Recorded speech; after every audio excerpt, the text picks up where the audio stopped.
sleep. Yes, children, what are living things?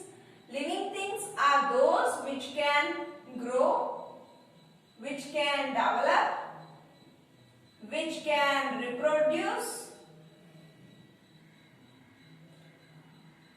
which are made up of cells, and also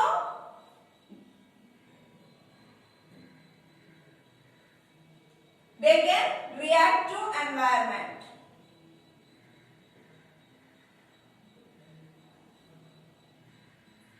Yes, children, living things are those which are supposed to always react to the environment, which are made up of cells, and also they can grow, develop and reproduce. You already know some of the examples of living things like human beings, plants, animals, etc. Then what are non-living things? Non-living things are those which cannot grow, which cannot develop, which cannot reproduce, which are not made up of cells. Yes, children, but these non-living things are made up of very tiny particles. Right? They are not supposed to react to the environment. Clear, children? Whatever the substance we are going to have in the universe are made up of solids, liquids and gaseous states. These are the states of matter. Right? Yes, children, let me have some of the examples of non-living things like duster, bench, chalk, pencil, eraser, any type of an object. Either it's a closely packed, loose, very loose, which are going to have the gaps, which can flow, belongs to these three states of matter itself. What are the three states of matter? Solids, liquids and gases. Right? What is matter then?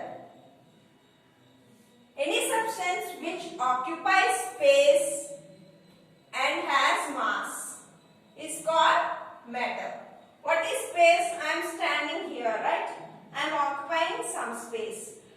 This is a marker I am going to keep in the bench, on a bench. What will happen? It is occupying some space.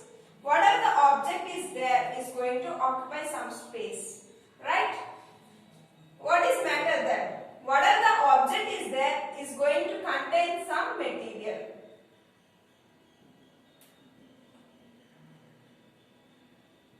Contain amount of material in it. Fine, children. Let me take one of the example like table. Table is made up of wood, right? Means it is going to contain material, right? That's nothing but mass. If you take example of a cupboard, cupboard is made up of wood, right? Means it is going to contain amount of material inside it, right? This is nothing but mass. Any object or any substance which contains space and occupies mass. Clear? Means both should satisfy. Means it should occupy space and it should contain some mass. Then only we can take that particular object as a matter. Clear, children? Let me also discuss about what is a volume. Yes, children, what is a volume? The space which is occupied by an object is called volume. You can have some of the natural examples like sun, moon, stars, paper and also books. Let me take one of the example of books. Yes, children, books contain papers, right? What are the books we are going to take? Consists of some kind of papers. Any object which occupies space is called volume. Clear, children? Let me now discuss about what are molecules. Firstly, let me give an example of, let me take moon and a star. I want everyone to use the crayons and draw this type of picture, right? And color it off with the crayons. What will happen? Then the crayon, if you see that whatever the crayon is present can be decreased and the sharp crayon can be become into a flat surface. Means most of the particles or the substance which are present in the crayon are can be decreased, right? All set of substances mainly consists of tiny particles, right? In the same way, crayon also consists of some kind of tiny particles. These tiny particles are nothing but molecules. Yes, children, these molecules also contain some many smaller particles.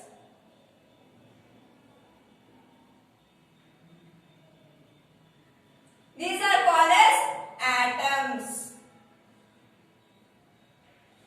Yes, children, I already said you the example of a crayon. Crayon consists of tiny particles, right? These tiny particles also consist of very smaller particles. Those are called as atoms. Yes, children, you can have one more example like piece of chalk. What will happen? Once you can observe that chalk piece also contains very set of tiny particles, and also these tiny particles also consist of smaller particles. Those smaller particles are called atoms. Yes, children, we cannot see these atoms with our naked eye. Any set of an object or a substance are going to have the tiny particles. Can we see with the naked eye? No. Why? Because they are very smaller in size, like a wheat and rice grain. We cannot see with our naked eye. Yes, children. In the same way, we are going to have different kinds of atoms.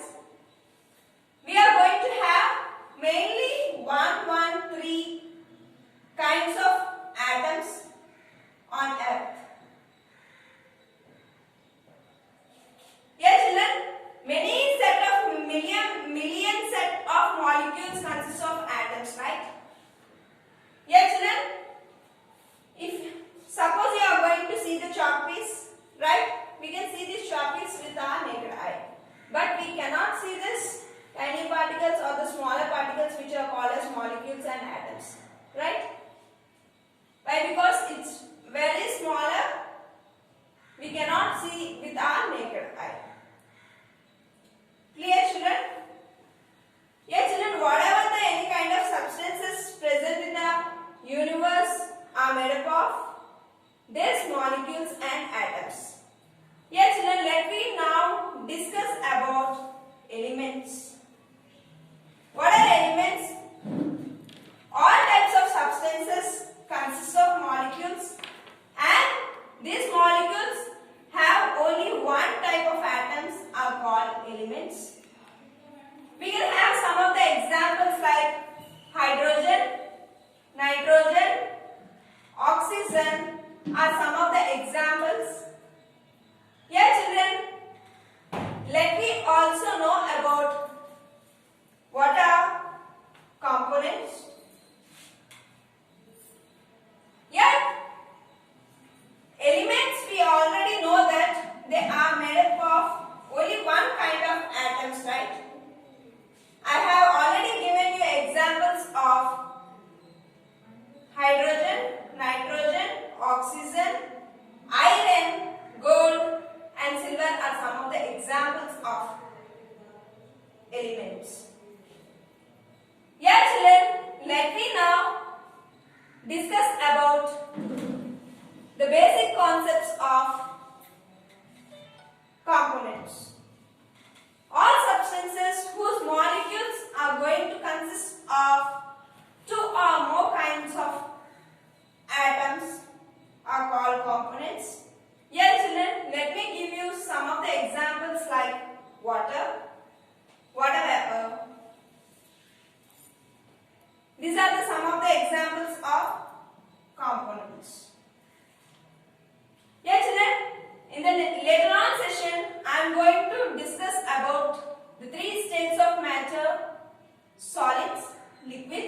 and gaseous. Yes, children, in today's topic, I have discussed about what is matter, what is called space, mass, volume, and also molecules, atoms, and also about living and non-living things and their examples. Yeah, children, I hope that everyone understood the topic of the basic concepts of three states of matter, of solids, liquids, and gases. Thank you. Have a nice day, children.